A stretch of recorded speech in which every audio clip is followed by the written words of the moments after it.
Hi, so let's again begin this with chapter 7. And yeah, in the earlier parts that we had read last week, Krishna talked about this, that out of many thousands amongst people, one endeavors for perfection. So even if you look in your own lives, very few people you know are actually seeking to understand the truth about the nature of this world, the nature of who I am, who you are, why we're here, and what is God.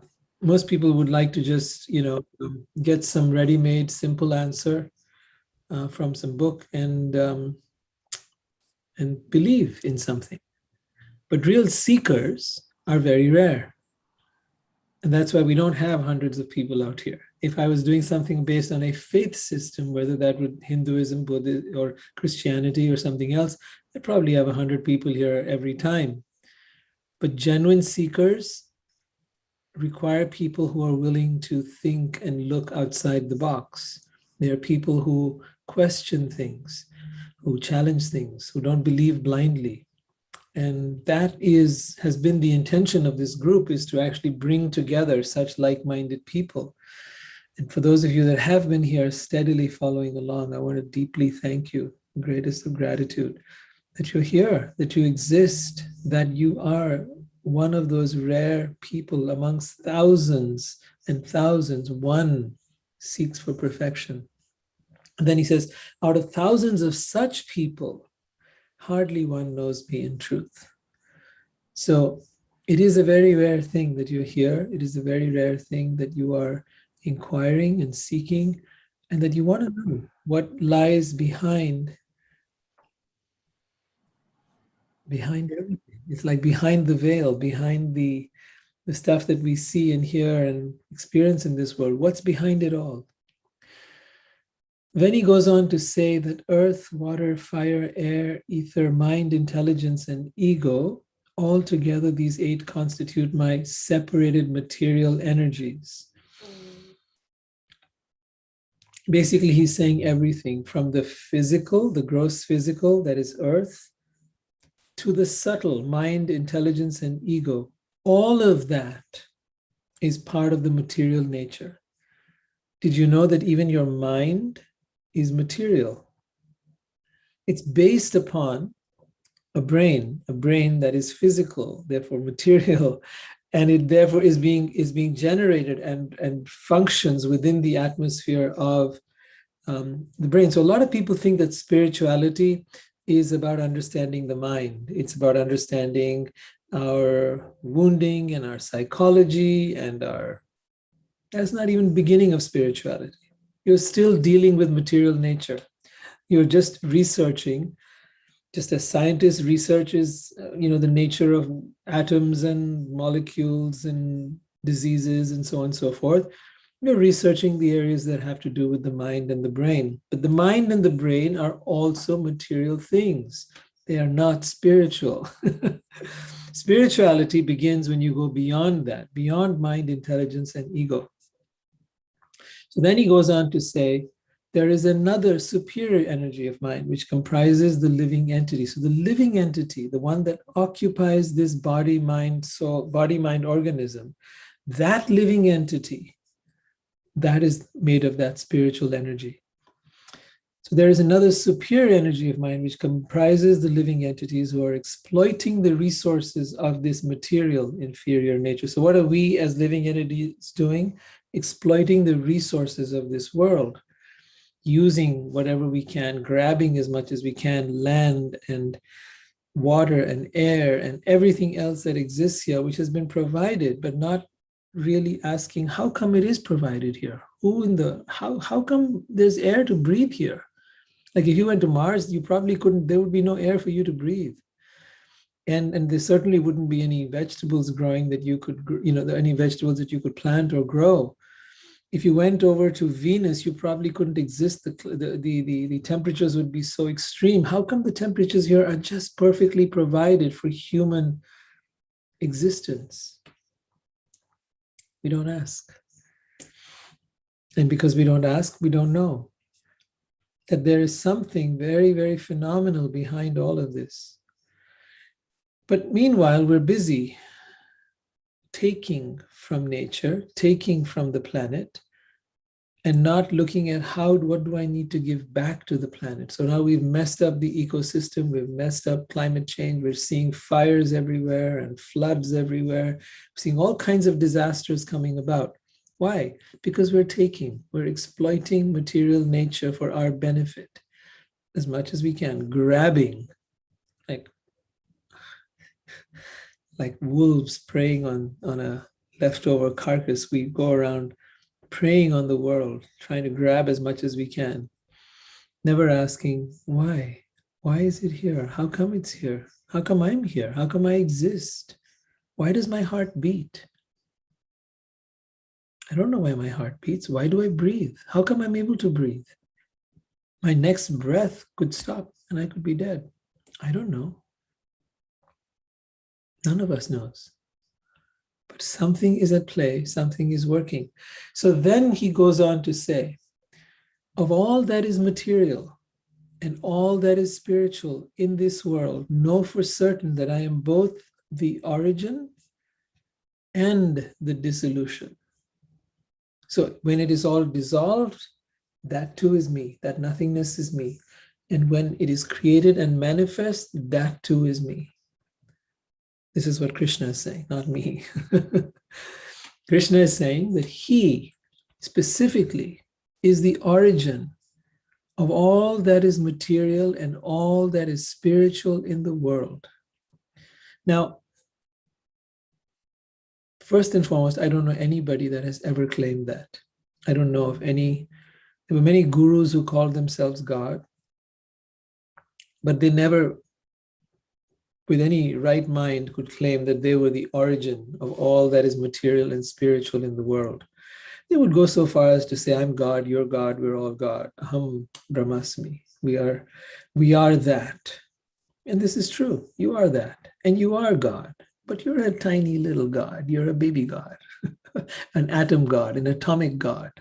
You're an atomic particle of that which is God. But Krishna is saying he is the entirety of it all.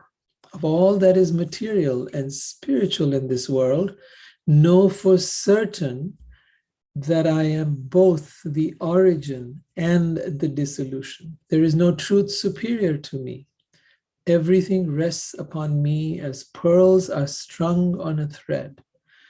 So what happens if that thread were to break? The pearls would disappear, would scatter everywhere, right? What holds that necklace together? The thread. Therefore, the thread, much as we don't realize this, is even more important than the pearls on the thread. Because if those pearls were not held together, they would scatter. And, well, if they were lost, then they'd be worthless. They'd be nothing. So that is why Krishna is also known as Vishnu in one of his, I wouldn't say the avatar, but one of his expansions. And as Vishnu, he is the maintainer of the universe, one that holds everything together. Whereas Shiva is known as the destroyer and Brahma is the creator. These are tasks that are given out, not necessary. Krishna saying himself is the origin and the dissolution of the universe. Then he goes on to elaborate this further. He says, I am the taste of water, the light of the sun and the moon, the syllable Om in the Vedic mantras. I am the sound in ether and ability in man. You know how people chant Om, right? What are they saying when they say Om? They're saying Krishna's name. It's not his personal name. It's his impersonal name. It conveys the energy of the universe. It is the original sound. It is said that, you know how the Bible says, in the beginning there was the word. And what was the word? According to the Bhagavad Gita, that word was Om. That word, which was first heard by Brahma, the creator of the universe, who was given the task of creating. He is not the God creator. He is a living entity like you and me, but he's given the task of creating the universe. Brahma first hears the sound of this phrase, Om, Om, Om. And then he goes into meditation. meditating on that. And then from there comes the inspiration on how to create. At least that is how it is explained. Then Krishna goes on to say, I am the original fragrance of the earth. I am the heat and fire. I am the life of all that lives. And I am the penance of the ascetics. It's interesting, the choice of things that he says. The original fragrance of the earth. Oh. Have you ever experienced that when it's a hot summer and then the rain comes? We used to have that a lot in India, when it would be really, really hot. Like in Fahrenheit, it would be 110, 115, 120 degrees. And then the rain would come. And that day when the rain fell, you could smell the earth in a way you never smelt it before. The parched earth now was suddenly filled with this life-giving water. So that is the original fragrance of the earth. I am the heat in fire. Imagine what we do without the heat and fire. We wouldn't be able to cook. So he's saying there are these things you see, but I am the thing behind the thing you see. I am the thread behind the pearl necklace. I'm the thing that's holding all the planets and universes together. I am the thing that is holding your body and mind together. I am the thing that it makes sure that the waves of the ocean do not come and just drown you out, or that the sun suddenly becomes so hot that it burns everyone to a crisp. I am that thing that is holding it all together.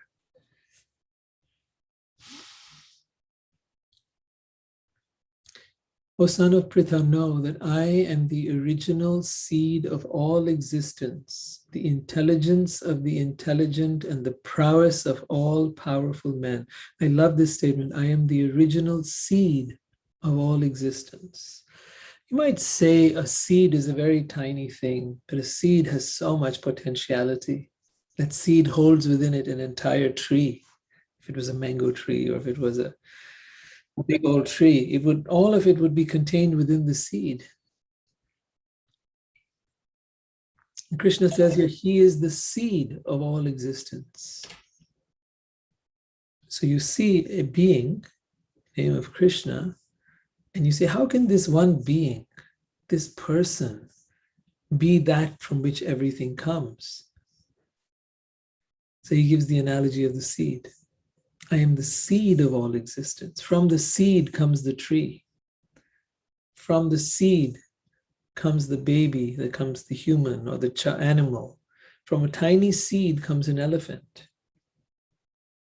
You see, the seed can be that tiny, can be microscopic. Yet from it can come a big, huge elephant or a whale or a human. He says, I am the seed of all existence, the intelligence of the intelligent and the prowess of all powerful men. So you may think you are powerful, you may think you are intelligent, you may think you have all this knowledge, but he is the seed of all existence. You need to get down to the root, right down to the essence of where it all began. And that's where you begin to understand the reality, the truth of things. He goes on to say, I am the strength of the strong, devoid of passion and desire. I am sex which is not contrary to religious principles. Know that all states of being, be they of goodness, passion, or ignorance, are manifest by my energy. So all states of consciousness might be another way to look at that in modern day language. All states of consciousness are manifest by my energy. I am in one sense everything. I am in one sense everything, but I am independent. I am not under the modes of material nature, for they, on the contrary, are within me. Deluded by the three modes of nature, a goodness, passion, and ignorance, the whole world does not know me, who am above the modes and inexhaustible. So the modes of material nature are the forces that work upon us, bringing us to a place of either goodness, kindness, compassion, love, this state of mind, or the state of passion, where we're like most of the people in this country, especially you'll see in America, doing all the time, doing. I got to do this. Even in my spare time, I have to be doing something. I've got to, clean something, do something, fix something. All the time I have to be doing something. That is the mode of passion. And the mode of ignorance is people who are lazy. They don't want to do anything. They're like, oh, nothing. Yeah, they're depressed. They're hopeless. They feel there's no point in anything. Krishna breaks it down very well later on. But for now, I'm just giving you this broad idea. People in the mode of goodness, they want to help others. They want to make a difference in the world. They want to make people happy. They think beyond themselves. They don't just think of themselves. And the person in the mode of passion usually is just thinking about themselves. It's about I, me, and mine. The person in the mode of goodness is thinking about others. How can I feel your feelings? The person is more empathetic, is more caring, is more kind, more loving. So anyway, the modes of material nature, deluded by the three modes of material nature, the whole world does not know me, who am above the modes and inexhaustible. So that which is spirit, that which is the soul, that which is God, is beyond this goodness, passion, and ignorance. It is in a different vibration altogether. It is not part, even this goodness, passion, and ignorance, they are part of the material world. But the soul is simply there as the observer, is simply there as the witness. He is not engaged in any of it, any more than the electricity is actually doing anything. The electricity doesn't do anything. It's only when it enters in the light bulb that you see light. When it enters in the stove, you feel heat, right? When it enters in your computer, you can see what's on the computer. It's the same electricity, but it in itself has no form. It in itself cannot even be seen unless you spark it together, but that's as far as the analogy goes. So electricity is like that. He says, I am above this. This divine energy of mind consisting of the three modes of material nature is difficult to overcome. So now, although this is a material energy, he still says it is a divine energy, that these energies are all within him.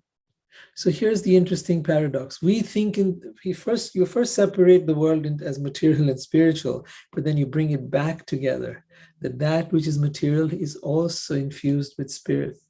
And that which is spiritual and material, they walk hand in hand together. So therefore, he refers to the material world also as divine energy, Divya Shakti. This divine energy of mind consisting of the three modes of material nature is difficult to overcome, but those who have surrendered unto me can easily cross beyond it. So the path of devotion or bhakti is based on grace. It is based on surrendering to God and allowing that grace to enter within you.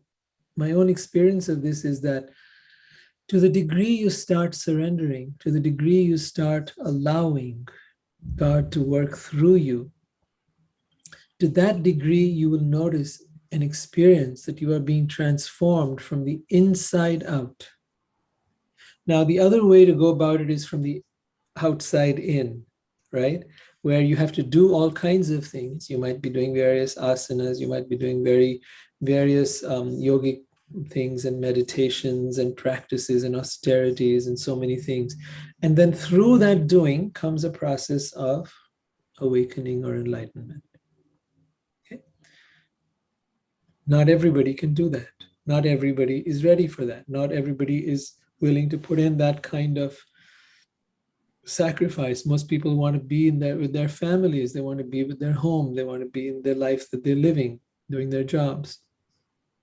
So they may not be able to devote themselves to the path of asceticism or the yogic path. For them, Krishna says, don't worry. Do not worry. The greatest of his devotees were people who were householders, people who were engaged in family life. And for all of them, he says, I'll take care of you.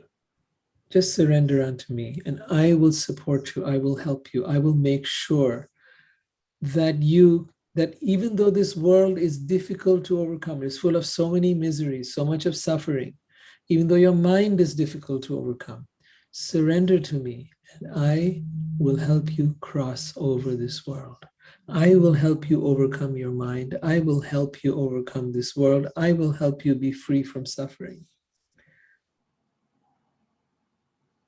Oh, it is now a good time to ask some questions. Yes, why not? Yeah. Absolutely. The three modes of material nature, what are they? Yeah, I had explained them earlier: goodness, passion, and ignorance, right? Say that again. Goodness, Goodness. passion, and ignorance. Sattva gun, rajagun, and tamagun, Okay. right? Goodness, as I was explaining earlier, is about people who are interested in spiritual things or empathetic, kind, loving, so on and so forth, right? Passion is people who are doers, constantly doing things. The mode of ignorance is where they don't want to do anything, usually in a sense of hopelessness, defeatedness, kind of depression, and even depravity. Even a homeless person would be considered in that category, or a depressed person would as well. So they're overcome by a particular energy, and that energy is called the mode of ignorance. Now you can talk to this person all you like, but that's where their consciousness is at right now. I can talk to someone who's a doer as much as I like and tell them, look, there is a more peaceful way to do things. You do not have to struggle so much. Enjoy your life, relax a little bit, right? Can't do it. they are driven as if from within, right? But the person who is wiser and in the mode of goodness thinks, I don't have to struggle so hard. I don't have to keep on and on and on trying to accumulate more and more and more and more and more, or make everything so perfect and so precise and pristine and clean. And I don't have to drive myself nuts, right? Every minute doing something. Life is for living. Life is not for being on a treadmill where you're constant. So this is the difference between these different modes of nature. Now Krishna is saying that he is above the modes of nature, and yet the modes of nature are within him. A paradox here, right? What does it mean? In the grand scheme of things, everything is within him. And at the same time, he is above the modes of nature, means he is not affected by them. Similarly, a person who has become spiritually awakened or enlightened is also above the modes of nature. Might be living in this world. Christ described it beautifully. He said to be in the world, but not of the world.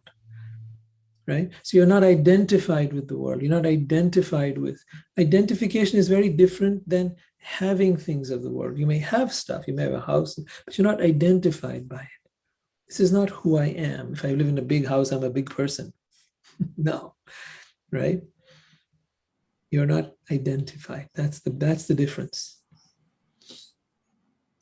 So it's very difficult to take all of this literally, right? I mean, it's easier to understand it metaphorically, maybe even as a literary ploy by the person who wrote the Bhagavad Gita. Okay, let's go to that. So it's difficult to take it literally. What is difficult to take literally? That Krishna is everything, and yet everything is within him. That okay, lovely. Okay, yeah. Now if I told you that there is something behind this entire creation, some intelligence behind it, right? You would look at this creation with all its intricacy and you'd say, okay, that makes sense. There is some intelligence behind it. But then you would say, that thing which it is, whatever it is, it cannot be small. It has to be big because the creation is so big, right? Millions of planets, millions of not only planets, millions of galaxies, trillions of galaxies, right? And stars and planets and you name it. I mean, you would not be able to sit down and count them for the next few years if you were to sit down. I've taken a look at some of the numbers. It's phenomenal. Then you take a look at the interior of your own body and the millions of cells, not millions, billions, trillions of cells that are within this body, and the intricacy of all of that and of the DNA, and within that DNA, billions of particles of information. And you say, behind this, there's an intelligence. What is the nature of this intelligence? Is it an energy? And to most people, that sounds reasonable. Okay, some kind of an energy. Consciousness is behind this. What is consciousness? Oh, I don't know. It's some kind of energy and it's out there somewhere. That's pretty safe. All right. Let's compare it to computers. We have the internet now, right? Huge amounts of data, huge amounts of information, knows about everything, is everywhere. Pretty reasonable to say that that's sort of an analogy for God, right? If that is an analogy for God, and if I went back 50 years and I told somebody, your computer that you have, this mainframe, big old thing that you got, would one day be something I could access through this phone instrument that I now have. They'd say, oh, you're kidding me. No way. And then I say, oh, I have these devices would be there, voice controlled devices like Alexa and Google Voice and so on and so forth. And you could actually talk to it. You could talk to the internet and you could find out anything you want through those voice things. And then one day, if I tell you now that there will be robots that will be connected to the internet and you could talk to them and they will give you all the information, but they'd be walking, talking creatures. You might say, okay, maybe I've seen that in some science fiction movies. So if the internet can get personified by a device like that or a robot, cannot that which is consciousness personify itself? If it can make you as a being and me as a being, can it not make itself as a being? If you can be this beautiful and sexy and wonderful and intelligent and charismatic person, cannot that which created you be equally or more beautiful, charismatic, sexy, and adorable? Right? Now, if that being, that personification of consciousness was to speak to you and tell you about itself, would it not say something like this? Would it not tell you how everything is contained within it and yet it is above everything? It is the source of all material and spiritual worlds. And you say, but I'm looking at this person. How can you be the source of all material and spiritual worlds? This is not possible. It blows my mind. And actually, this is what happens in the Bhagavad Gita. Arjun literally challenges Krishna with the same question you're asking. And we will go on into the 10th chapter to see what happens. So hang in there and we shall see. You'll realize that you're not alone in your question. This is a very, very relevant question. So thank you for asking it. And who Is was anybody? it who wrote the Bhagavad Gita, Rohit? The Bhagavad Gita was recorded by Vyasadeva as part of the Mahabharata. The Mahabharata runs, if the Bhagavad Gita is a book about this thick, the Mahabharata would be a library of 100 such books. All right, just an approximation. It is one part, one tiny part of the Mahabharata. The Mahabharata is one tiny part of the entire Vedas that were written by Vyas. Now, Vyas was recording the history of the time he lived in, which is when the Mahabharata takes place. But he was also recording before that the Vedas, which had been there for thousands of years before him. They had been handed down by oral tradition over the centuries. And then he undertook the task of writing them down. In fact, it is said that Ganesh was the one that came and actually did the writing while Vyas dictated. That is how the story goes. And then there comes a time where it was finished record. Yes? He is an actual man, Vedas, or No. a mythological creature? No. Look, everything can be called mythology. Everything. And everything can be his reality. The fact of the matter is this. The writers of the Vedas present them as Puranas, which means histories. Okay? They do not present them as stories. They do not present them as mythology. They present them as, the correct word is itihas. Itihas means, thus it happened. Hasya, that which is happening.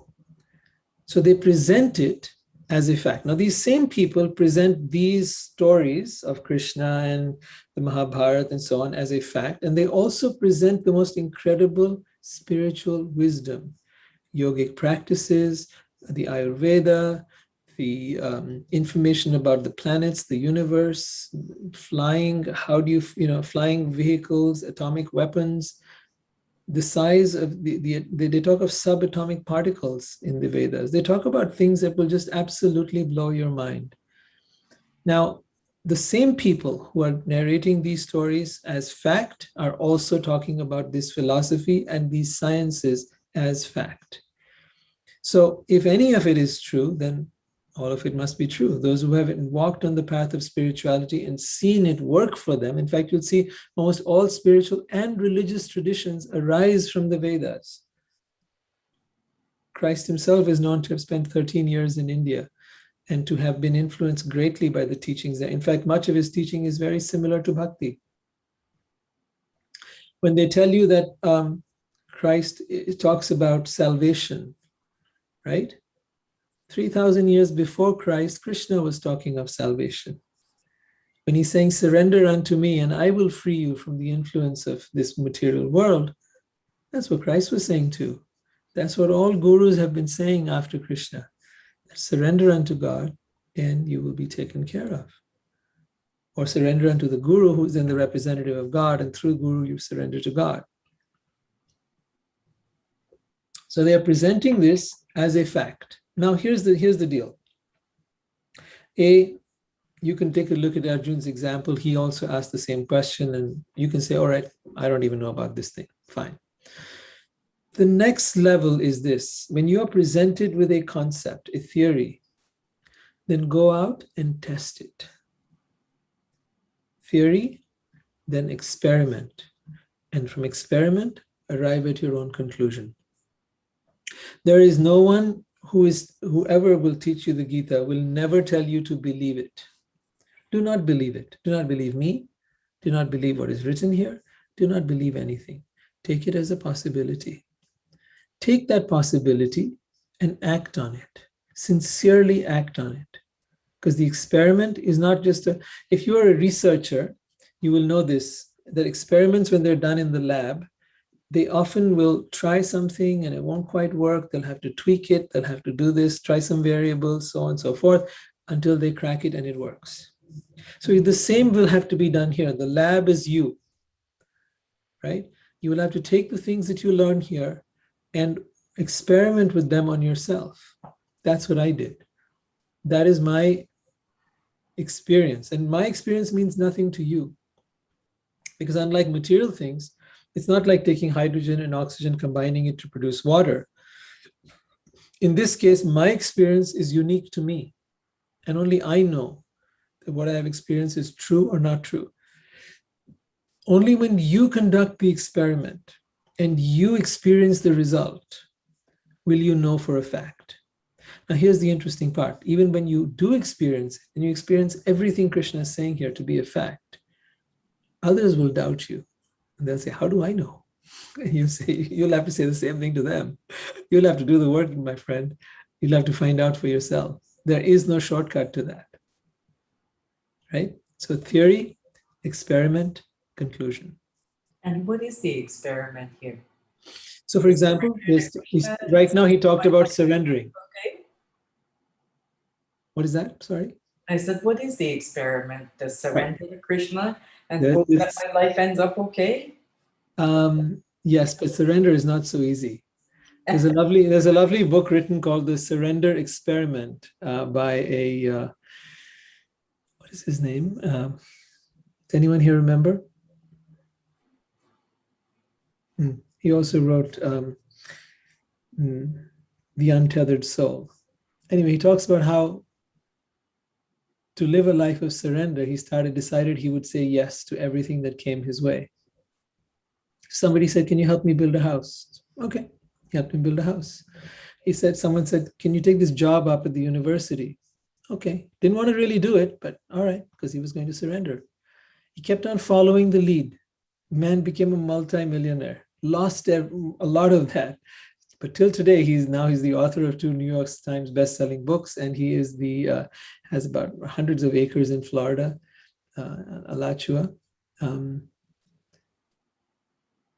I'm getting his name. Anyway, I'm mixing up his name with someone else. So, Michael Singer. Yes, thank you, Swati.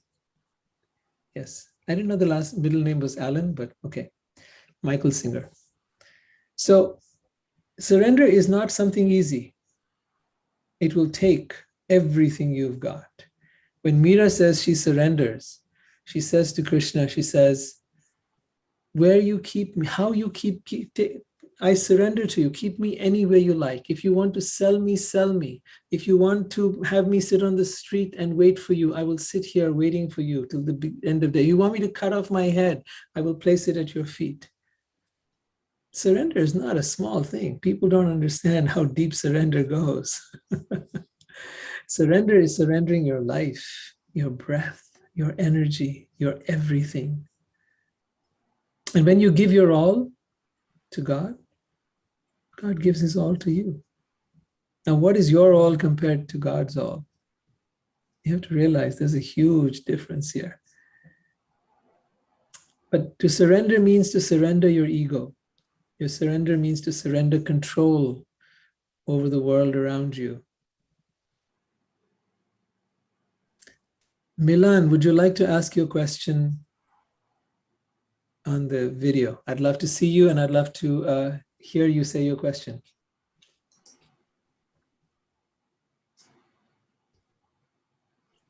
Milan? Okay, coming on.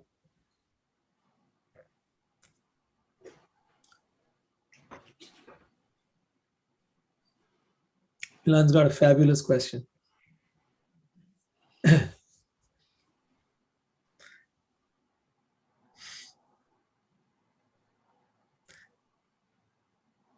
Is your name Milan or Milan? Hello, you're still muted. Okay, hold on. Can you hear me? Yes, I hear you now. Okay. You're Indian. Okay. Yes, Milan. I mean, Milan. I mean, Okay. If you're Italian, it will be Milan, but if you're Indian, it's Milan. it's a Slavic and Sanskrit name at the same time, which is right.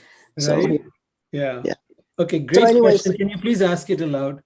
Yeah. So my question was, right, well, maybe it's multifaceted, but essentially, when you're looking for, like you said, experimenting, right, which is true, because then you can figure out what doesn't work, or what is, maybe get closer to, what you're trying to maybe get to, right? So at the same time, when you're trying to experiment, you're looking for experiences. The experiences in itself could be an escape from yourself. What is yourself that you're thinking you're going to escape from? So for example, let's say that you're doing meditation. You're like, okay, you're in the room for 10, 15 minutes. Great. You feel good, right? Then you go back again to your life and you think, oh, great, I did meditation 15 minutes, right?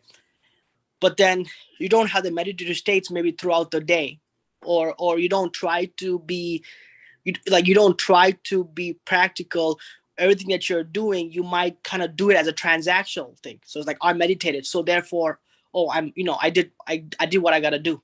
Or maybe I read something, I read the scripture, great, I feel good, right? It's more like you're going for experiment. It feels like it's transactional to me when I'm doing it. I feel like I'm going for experience as an escape from myself. That makes sense. Like, it's hard to be alone completely with yourself and not look for anything, sometimes, right? I'll ask you this. If I told you that there was a restaurant that had really good food, yeah, you could believe me or not believe me. There were two choices. Okay. Right? Yes. Or you could go to the restaurant and you could try out the food there. And then you could say, hey, he's right. That's a really good food. But I didn't like that dish he was talking about. I like the other dish that they made out there. Great. Or you might say, I know of an even better restaurant that's over there, and they've got even better food. You might come back and tell me that, I tried that place, but you got to try this other one. And then I'll go there and try it out. Right? Yes. The point is that unless you taste it, unless you experience it, how do you know what I'm talking about? You will just have to take me on my word. Right? And just believe me. That's what all religions are doing. They're all asking you just believe, have faith. And the result of which is that you're not, that people, no matter how much they believe, when things start going bad, and they do inevitably, their faith gets shaken because they don't have a solid foundation. Now, you're saying, take me away from myself. But the fact is, you're not talking about take me away from myself. You're talking about take me away from my life. my practical life, which I'm living, and this meditation stuff is just going to take me away from that. In reality, it is the work that you're doing and the stuff you're doing in the world to survive or to prove yourself, whichever it is, that is taking you away from yourself. That in fact, all the stuff you're doing is the escapism, but that the meditation is actually bringing you in touch with who you really are. How do I say that? I say that because when your thoughts stop, that's when you discover you. But as long as your thoughts are going on, your thoughts are interpreting the world, they are interpreting reality, your thoughts are making meaning out of things. But ultimately, you are not living in the world. You are living in your thoughts. You're living in your head. By thoughts, I mean your thoughts, your emotions, your reactions, your likes, your dislikes. You're living there, but you are not living as you. Who is you? Think about this. You have a body, right? You have a hand, you have a face, eyes, you have a mind. Who are you? Who is the owner of this mind? Right? Who is that? Yeah. That's you. But who are you? Have you ever met you? Can you see yourself in the mirror? You can see this body in the mirror. Yeah. But I have a body, but I've never met me.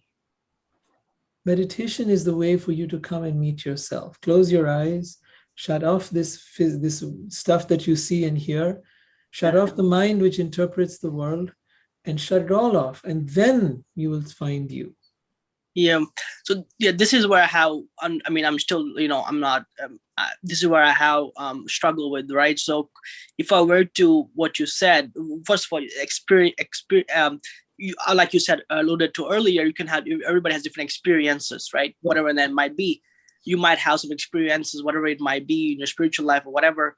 But then what happens is your experiences, you kind of latch on. Right? That's what I'm doing. Let's say I had some whatever experiences and your ego will want to latch onto that experience because you want to feel good about it, right? You're like, oh my God, I am this, blah, blah, blah. But then the experience itself could potentially, in my opinion, I don't know if this is my experience, could also delude you to thinking that you understand and also limit your possibilities to what else could be. So it's more like, I feel like when I try to do that, I'm limiting myself, right? And then also if I were to kind of create life of, let's say, I did have meditation and, meditation, you're right. It does helps you kind of be in touch with, your true self. At the same time, if I were to kind of create a fragment between my whatever, spiritual activities or meditation, whatever you want to call it, and my day-to-day life, which is my work, I feel like there's a conflict every time, right? And that conflict, how can that conflict kind of over time subdue so that I don't have to go into meditation for me to experience that? I can do it when I'm living day to day. See what I'm saying? The point of spirituality is to do exactly that. In fact, if you read the Bhagavad Gita from the beginning, if you read it from the beginning, the second chapter, Krishna gives you kind of an overview. In the third chapter, he begins with exactly what you're asking. He talks about karma yoga.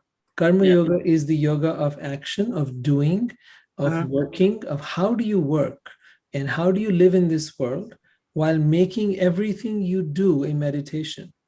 Yes. See, meditation that is done 15 minutes, a half hour, 1 hour, 2 hours a day will never take you to the point of true spiritual enlightenment. I have been a monk.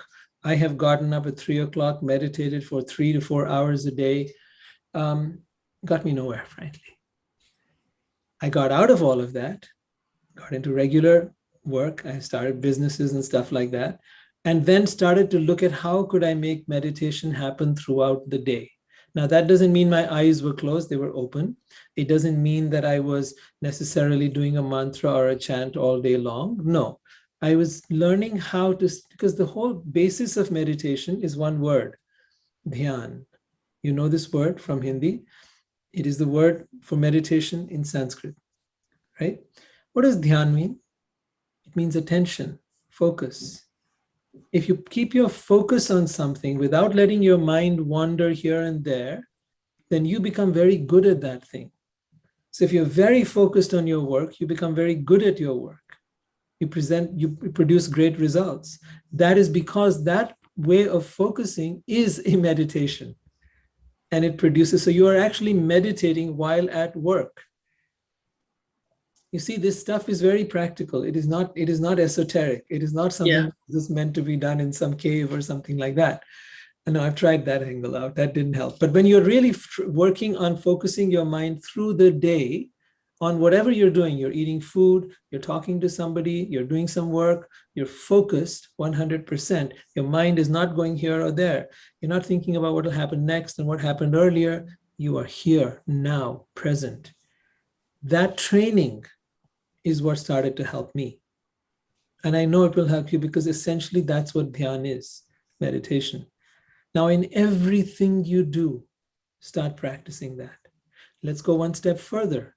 Beyond the surface, as you are doing that, go beyond the surface of that which you see and hear and touch and feel the energy of these things. So you're eating some food. Feel the energy of that food, because ultimately that is what is going to energize your body. This is a science that same food can energize you or deplete you. But the more aware you are of it, the more it will energize. Same with nature, the same with your partner, the same with yourself, the same with the shower, everything. Everything is made of energy. And by being focused on it, you will learn to absorb that energy. You will feel vibrant and alive and have tons of energy to bring to your life, to the world, to people. You will be a vibrant human being. That I can assure you of. All right, let me see. You're welcome. Any more questions? Anyone else? I want to make sure that we're giving everyone a chance here. But I mean, I love your questions and I love for you to be here as often as you can. Yeah. All right. Anybody else? Mariah, Nirmala, Swati, Manga, this is your first time, I believe.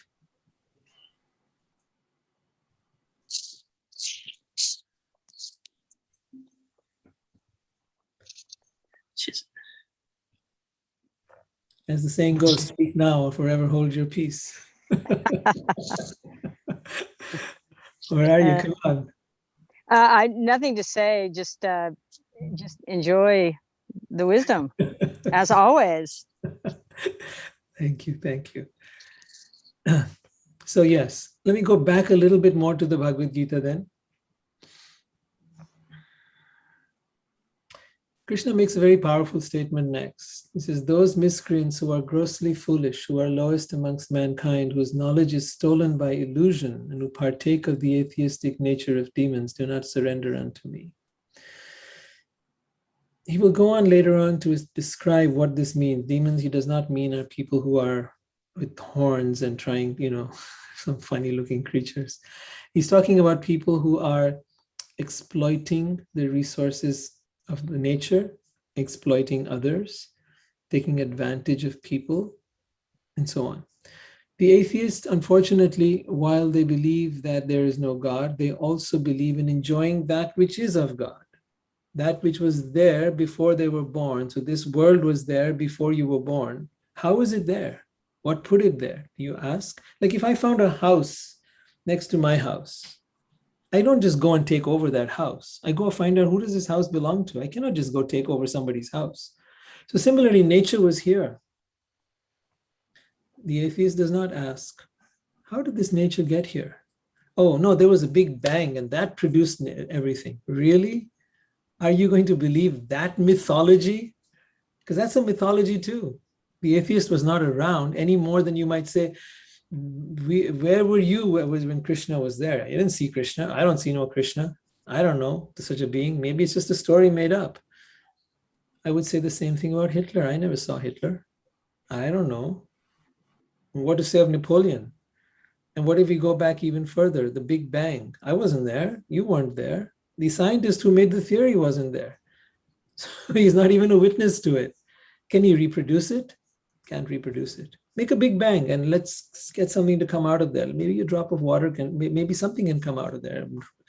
A drop of milk, something substantial, like a piece of gold maybe. If something like that could happen, I'd say, you're a scientist, you're right. But he can't do that. He can't prove to me his theory. It's a mythology. It's a story that a Big Bang occurred. Maybe it did occur, but I don't know, and he can't prove it. right? So ultimately, everything we look at is a mythology. Everything. Your own life story, where is it? Where is your life? Your whole life that you lived. If I ask you, show me your life, you cannot show it to me. It's in your head. It's in your memory. It's a bunch of neurons in here sitting in the hard disk of your mind. I cannot show you my life story. I can tell you about it, but how can you believe me? Maybe I'm making it up. Maybe you're making it up. You see, the whole, to me, to you, anything I say could be a mythology, or that Krishna says, or that you tell me. I don't know whether you're telling me the truth. I have to believe you, right? So that's why I say this is considered as a theory, as a possibility. And then, so to come back to Milan, I'm not saying take up any experience and that every experience has got some value. I know a lot of people who've been on LSD and on various drugs and who've tried all kinds of things and had all kinds of experiences. They didn't necessarily find God. Krishna is not saying here, have any experience, and nor was I. I was saying, test what he is saying. Test the concept that he is talking about. Test that. So, there's millions of experiences to have on this planet. By all means, go ahead, do that if that's what you want to do. But if you've come here seeking and you want to know, is this thing the truth or not? Then the only way you'll know whether this is true or not is by experimenting with what is being said here. Like somebody tells you hydrogen and oxygen combined produce water, you combine it under the proper lab conditions, you see, you're right, it produces water, got it, fantastic. I want to cook a certain dish, you eat rice, you put it in water, so much time, and boom, you got rice. It works.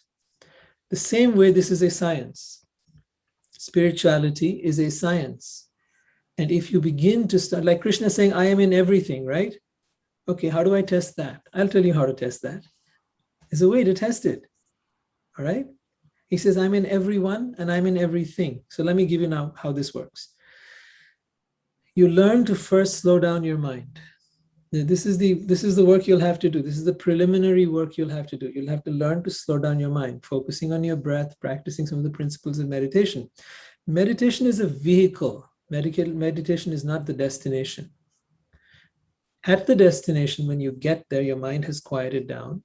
Now, take anything that is of nature and be very present to it. It could be a fruit, it could be the trees, it could be a plant, it could be the water, it could be the sunshine, anything in nature. You will feel a certain way. When you go on holiday and vacation, you feel that way. Very relaxed, very peaceful, very calm, right? When you meditate by turning within, you will feel the same thing. Very relaxed, very peaceful, very calm. Not only do I feel that, you will feel that, she will feel that, he will feel that, everyone will feel that. The same thing. That means that which is out there in the world, in nature, is also within me, is also within you, is within everyone, because everyone can have the same experience. Therefore, we say that which is in everything, that energy is God. God is the energy of the universe. Krishna is saying, he keeps giving these examples, if you notice. He says, I am the heat in fire. He doesn't say I'm the fire. The fire is the external manifestation. But behind that is the heat, is the energy. He's going on indicating the energy behind that which lies behind everything. I am the thread on which the pearls of this world are strung. The pearls are what you see. You do not see the thread, right? In his time, there was no electricity, or he might have said, I am the electricity, right? I am the energy. That word was not there. They didn't talk about it back then. So he's giving various examples to give you this idea. But really speaking, in today's modern day scientific language, he's talking about energy. He is that energy. Brahmano hi pratishta aham. I am the Brahman, the energy of the universe. I am the origin, pratishta. I am the origin of the energy of the universe. Aham means I am. I am pratishta, the origin of, right? The source of Brahmana, of Brahman, the energy of the universe. So that's what he's saying. And you can experience it practically. You do not need to believe it. That's the beauty of this process.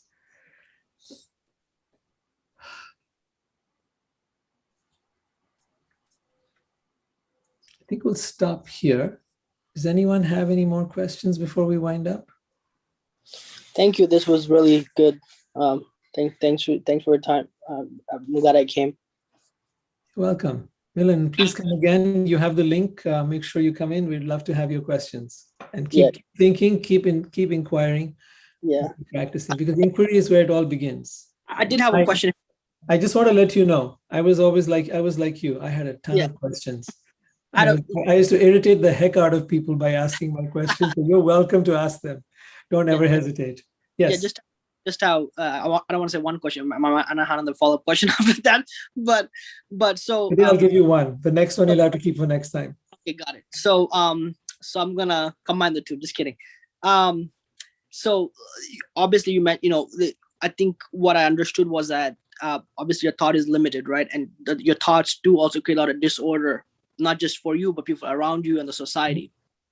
So the disorder that we have in society comes through us, right? It's our projection, right? Whatever. So I'm really having trouble with that, because I'm really having trouble with living orderly life, right? Like really orderly life, to that because I feel like if I don't do that, meditation doesn't mean anything to me, at least for me. Actually, so what you're doing is your disorderly thoughts are negating the very thing that would help you get an orderly mind. To have orderly thoughts, you need an orderly mind. To have an orderly mind. So Krishna says in the Bhagavad Gita, he says, for one who has controlled the mind, it will be the best of friends. And for one who has failed to do so, it will be the greatest enemy. Okay. So you're living with the enemy within your head. Okay. If you want order, then you must learn to tame this enemy. What is that giving that order to that mind itself? So what is giving the mind the order? So if you want to know it in one word, it would be, in English, it would be no. But in Sanskrit, it would be om. Okay. So flip the letters around. But no meaning, you have to command, you have to learn the art of learning to step back and walk. So this is done through breathing. It is done through deep breathing. Then you're able to step back and watch your thoughts. That's the next stage. And after you're able to watch your thoughts, you're then able to direct them. Directing them means if they're going off in this direction, you say, no, we don't go here, we go here. Yeah. Because now you have a sense of distance from them and you can actually direct them. But otherwise, your thoughts are going to drag you everywhere like a very big dog on a leash, and his dog is pulling you everywhere, and you're just going along for the walk. Correct. Who is directing? The one pulling the dog, and you need the one that keeps it on a tight leash and makes sure it goes where you need it to go, not everywhere, not biting everybody. Okay. That's why that makes sense. But you're right in your initial premise. It is our disorderly mind that is creating the chaos and havoc in this world. Bingo, you got it. Yeah. That is the beginning. And it's creating the chaos in your life as well, and the life of the people around you. And then as a humanity, it's creating chaos in the world. And it is bringing us to the point where we don't know if we have another 100 years on this planet, whether humanity will survive another 100 years. We do not know. Gary. All right, Rima, any last words? No. You good? All right. Anybody else? You got one last question for someone else other than Rima or Milan? If you don't take this, opportunity, then we'll wind up here. Shireen, Swati. This is Nirmala. I'll just say that I'm still on step 1. I have to do the meditation. Sure. So I feel like my mind is disorderly and all that, and I still have Nirmala, I've heard you say this a few times. Why don't you take it up now and begin somewhere? You know what? The easiest meditations are available to you on your phone. There are these apps these days called Calm and this and that. Now, by the way, they are not what I call meditation, but they might be a nice way for someone right in the beginning stages to kind of get started, right? Headspace, Calm, etc., etc. These are guided meditations. Actually, someone who's on a serious spiritual path will tend to look down on them, but I'm still going to recommend it as a good place to get started. But having done that a few times, don't stay there. Oh, Then yes. come into some yogic practices like deep breathing and so on and so forth. We can take you further than that.